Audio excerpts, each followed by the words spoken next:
Hello, good morning. Uh, Today we are going to discussing about gastrulation, the another important stage in the embryo development. Embryo development ची पुढची एक step आहे, important step. In the previous video section, we were discussed about the blastulation and the further process of the blastulation is the gastrulation. So let's start.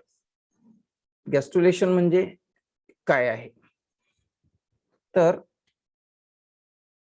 बघू. Concept हा basically फार clear असणं गरजेचं आहे, म्हणून आपण त्या संदर्भातली चर्चा सुरुवात करू. सर्वप्रथम गॅस्ट्रुलेशनची डेफिनेशन जाणून घेण्याचा प्रयत्न करू. चला. Gastrulation is the process of formation of gastrula from the blastocyst. Simple साधी गोष्ट आहे ना, अतिशय काही अवघड अशी अजिबात नाही. तुम्हाला काय करायचं आहे की गॅस्ट्रुला फॉर्मेशन होण्याची वाट बघायची ब्लास्टोसिस्ट पासून. It is the process of formation of gastrula from the blastocyst. Blastocyst पासून गॅस्ट्रुला तयार होणार आहे. सध्या तर काहीच माहिती नाही ना गॅस्ट्रुला म्हणजे काय, काहीच नाही. 3 germinal layered structure, 3 germinal or germinal layered structure म्हणजे कोण? गॅस्ट्रुला. आता ते कसे तयार होतात बघू. In the stage gastrula stage there is a slowing the process, slowing the rate of the cleavage or the division. आता एक गोष्ट माहिती आपल्याला, कंटिन्युअसली रॅपिडली डिव्हिजन झालेलं बघितलेलं आहे आपण ब्लास्टोमियरचं किंवा झायगोटचं. when zygote undergoes the rapid division we call them cleavage type of division. cleavage is a basically mitotic type of division असे म्हणू. आणि ते काय होतं आता की या गॅस्ट्रुलाच्या स्टेज मध्ये the process of the cleavage and its rate become slow. तो आता स्लो होतो. But there are 2 important events takes place. आणि 2 इव्हेंट्स मात्र इथं घडतात. There is a 2 type of the changes takes place. First one, slow down the rate of the cleavage, and second one, these 2 important events. So let's start to know about these 2 events. The first event is a differentiation of the blastomere. Differentiation of the blastomere. Blastomere काय माहिती आहे? These are the cells which is result in the division of the zygote. Zygoteच्या division पासून तयार होणारे ज्या cells आहेत त्या सेल्सला आपण ब्लास्टोमियर म्हणतो. These cells right now in the blastomere condition structurally and functionally similar आहेत. कळलं बेटा? There is a no matter that how many number of the blastomeres are there, but each and every blastomere cell is structurally and functionally similar.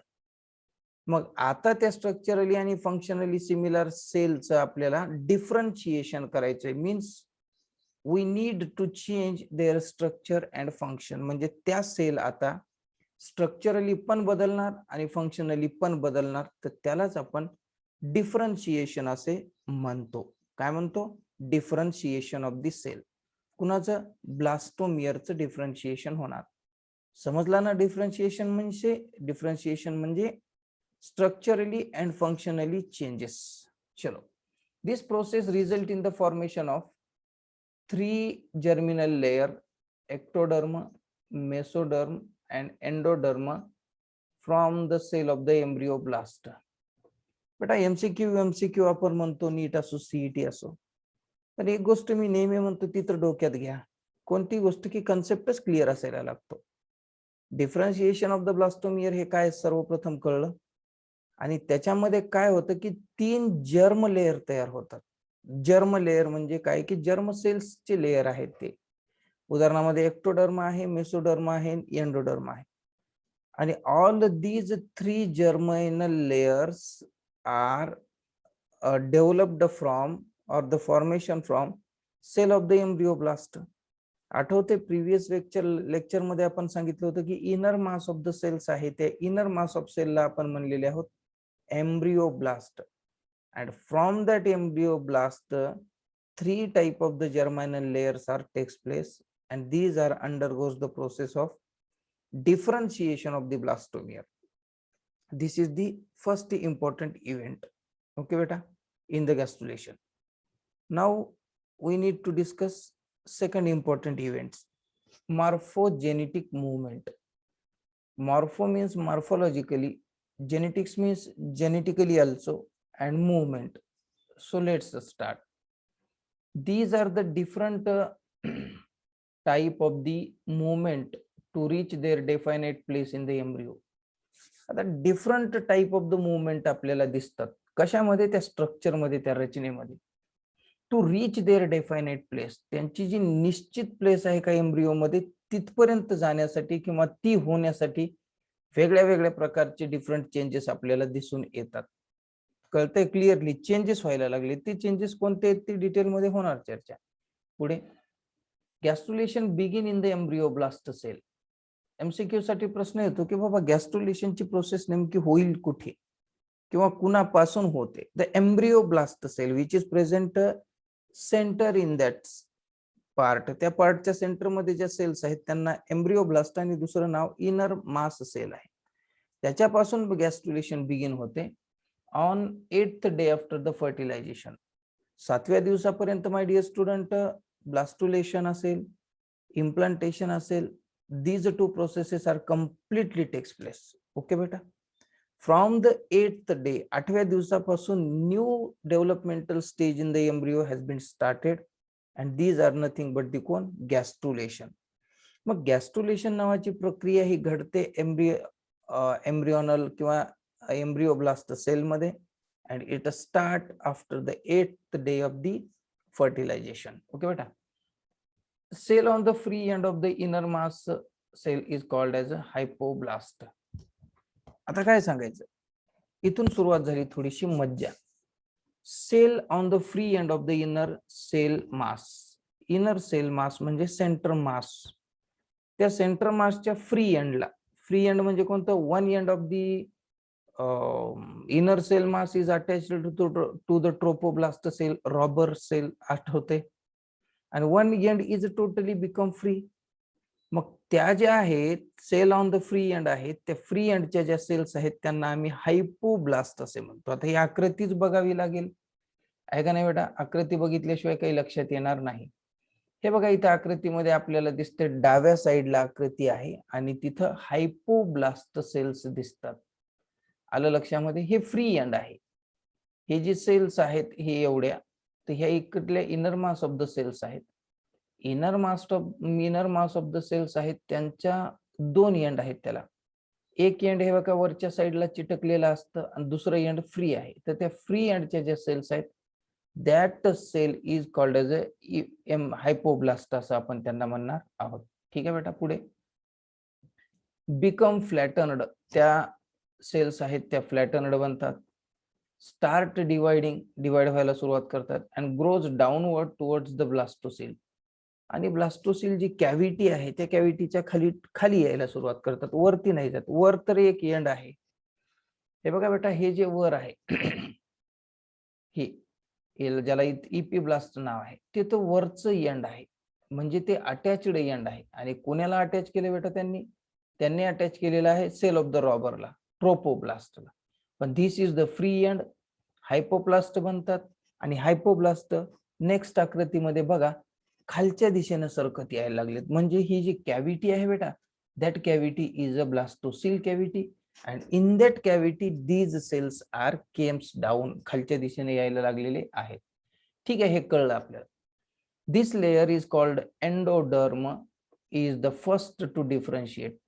First differentiated जे layer आहे त्याला माय dear student आपण काय म्हणणार आहोत, एंडोडर्म असे म्हणणार आहोत. हायपोब्लास्ट पासून ते एंडोडर्मचा जन्म होतो. एमसीक्यू साठी लक्षात ठेवायचं. हे बघा इथे एंडोडर्म दिसते, आकृतीमध्ये दिसते का बेटा? दिसते चव्हाण सर आम्हाला. Yes, this is the first germ layer, पहिलं जर्मिनल लेअर आहे ते.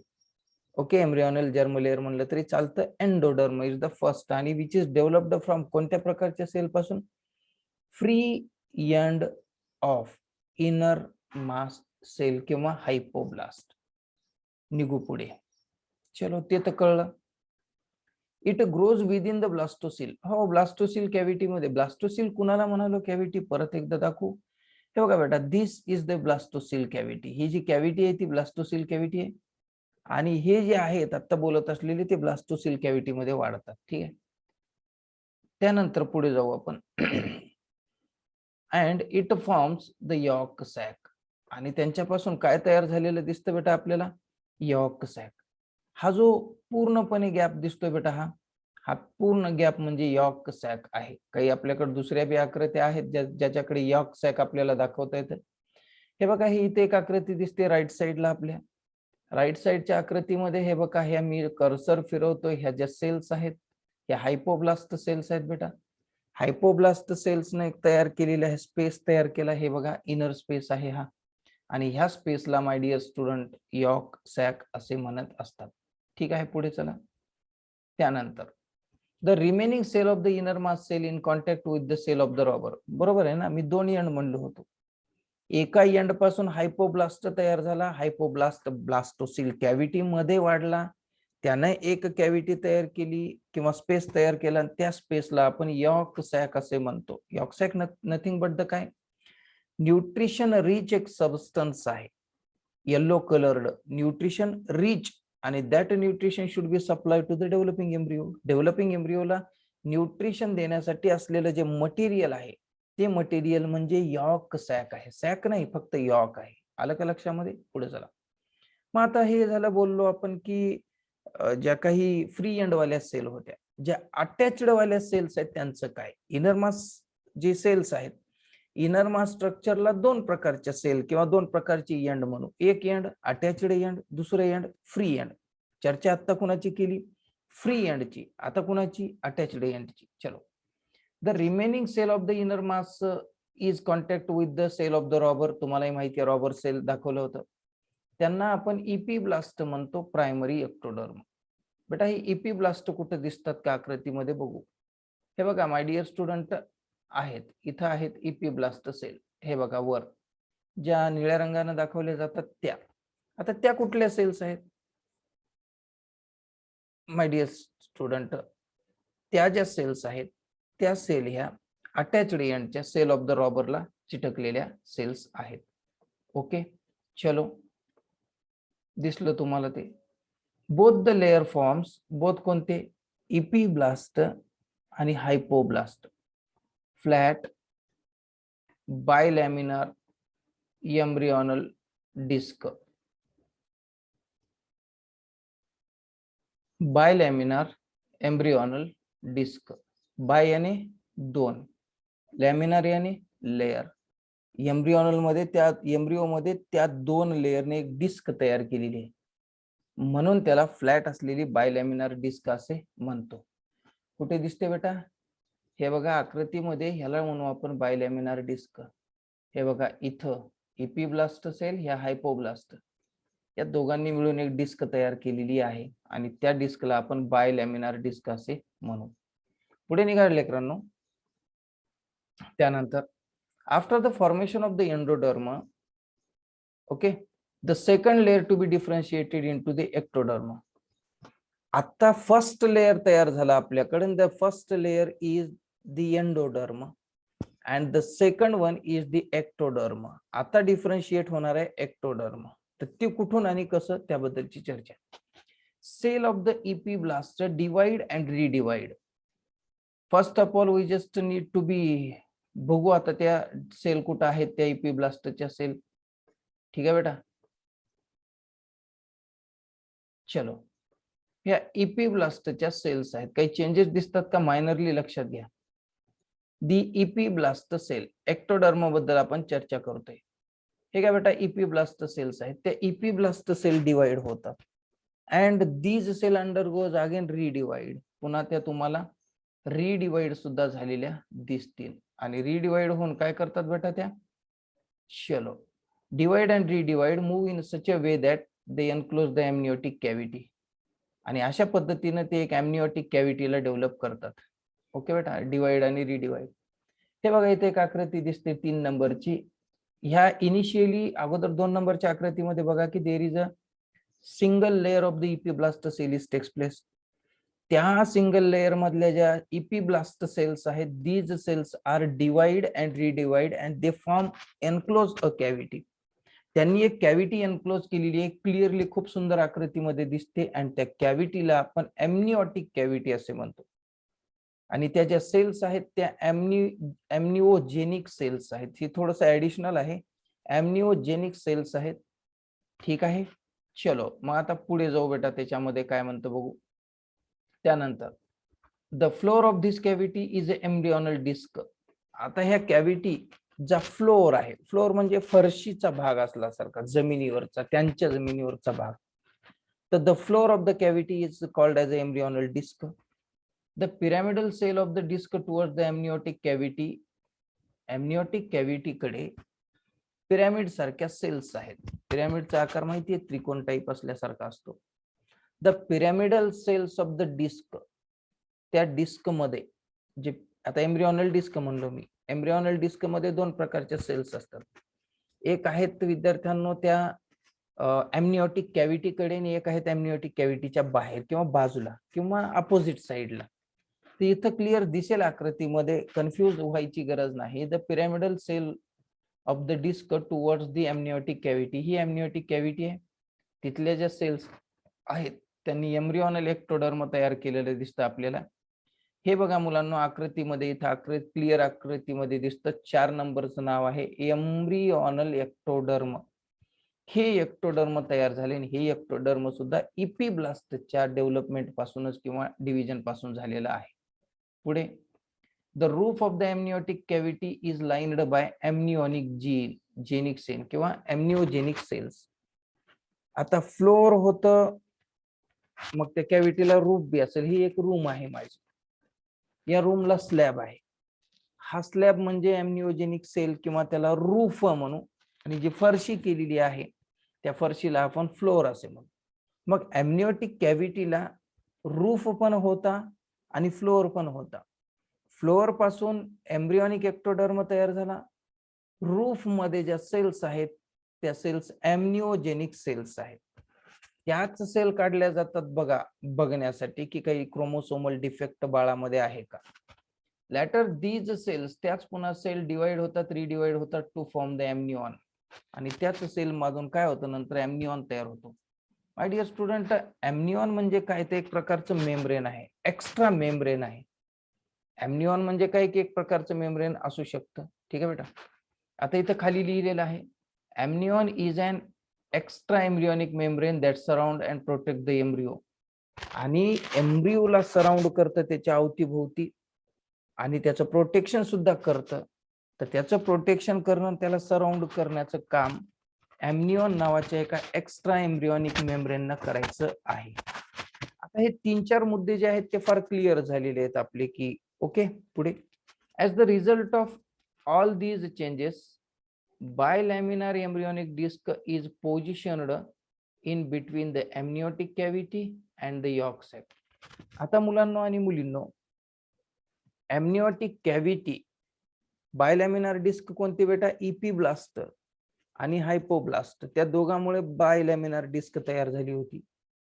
दिस बायलॅमिनार डिस्क इज एम्ब्रियोनिक डिस्क म्हणू तिला. ती पोझिशन करते स्वतःला एमनिओटिक कॅव्हिटी आणि यॉक सॅकच्या मध्ये. आता हा मुद्दा समजून घ्यायचा. तर बघा मी आता इथं आपल्या लेफ्ट साइडला आकृती आहे, हे बघा बेटा, हे एमनिओटिक कॅव्हिटी आहे वरचा भाग, आणि हे आहे खाली यॉक सॅक येलो कलर. या एमनिओटिक कॅव्हिटी आणि यॉक सॅकच्या मध्ये जर कोणी असेल तर ते बायलॅमिनार एम्ब्रियोनिक डिस्क स्वतःला पोझिशन करते. आलं का रे लक्षामध्ये? ठीक आहे. ही आकृती अजून क्लिअर बघण्यासाठी आपल्याकडे अजून एक आकृती आहेच. ओके.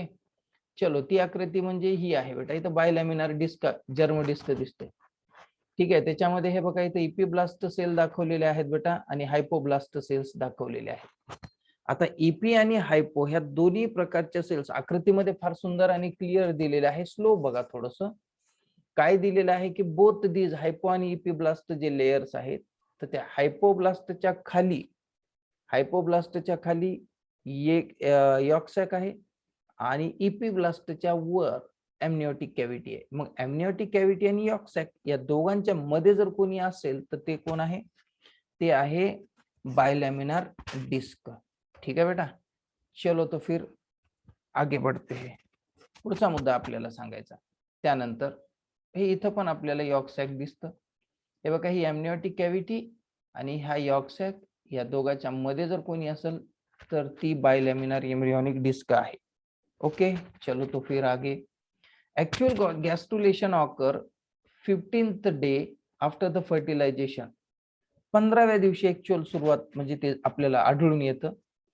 आणि इन विच बायलॅमिनार जे एम्ब्रियोनिक डिस्क आहे ते ट्रान्सफॉर्म होते आणि ट्रायलॅमिनार एम्ब्रियोनिक डिस्क मध्ये रूपांतर होते.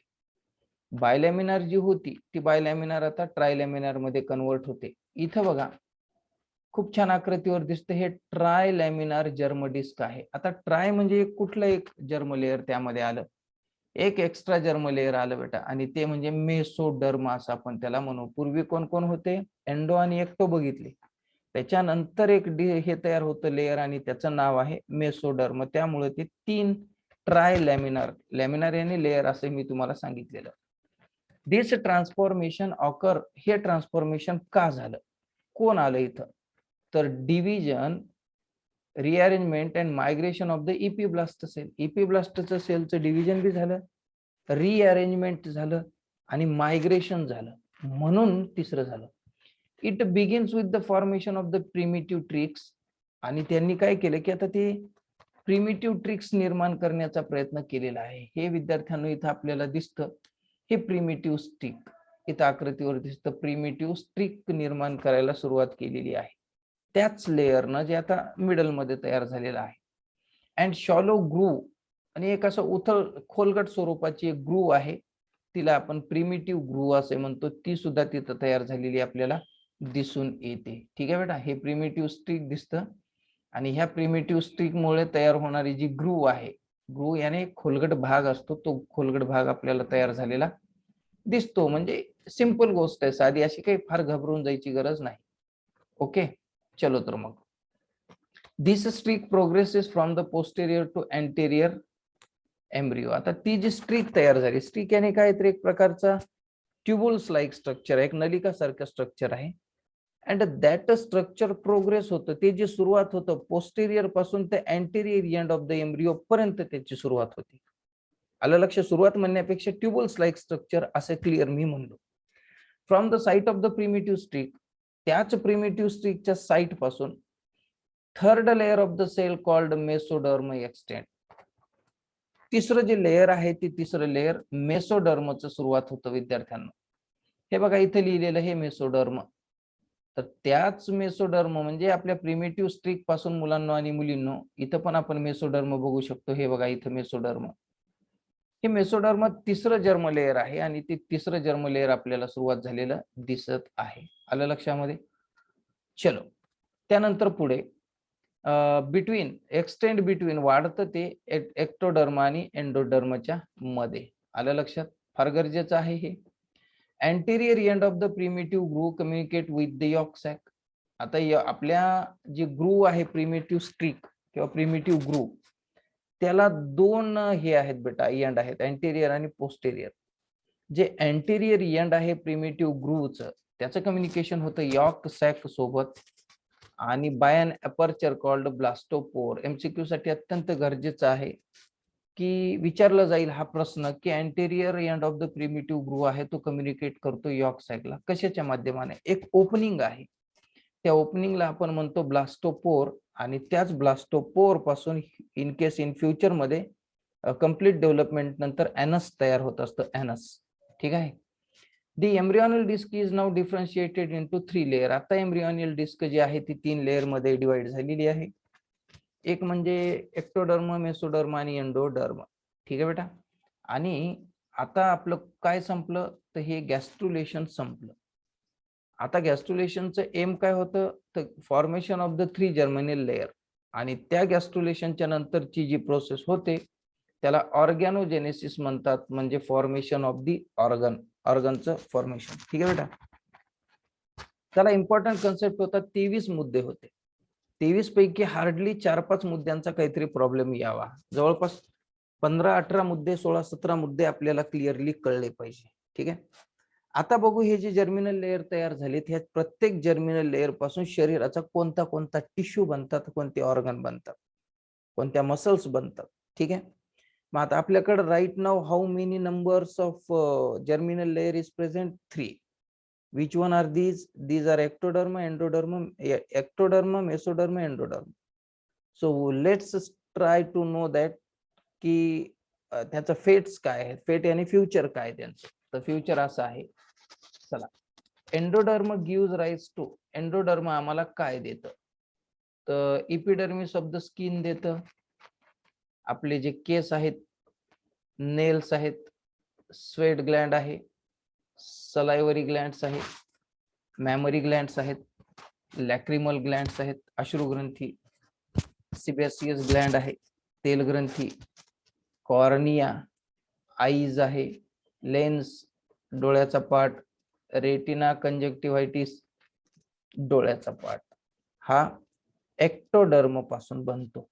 तसेच नेसल इपिथेलियम नाकात, इनामेल ऑफ द टीथ दातावरचा जो हार्डेस्ट पार्ट आहे, दातावर असणारा hardest part, internal and external year, कान बाहेरून पिन्ना वगैरे जो आहे तो पिन्ना आणि आतील इंटरनल इयर, फोरगट, हिंडगट, हे जे काही आपले जे पार्ट आहेत इंटेस्टिनचे ते, डायजेस्टिव्ह सिस्टीमचे, adrenal medulla, anterior and posterior pituitary gland, pineal gland and entire nervous system.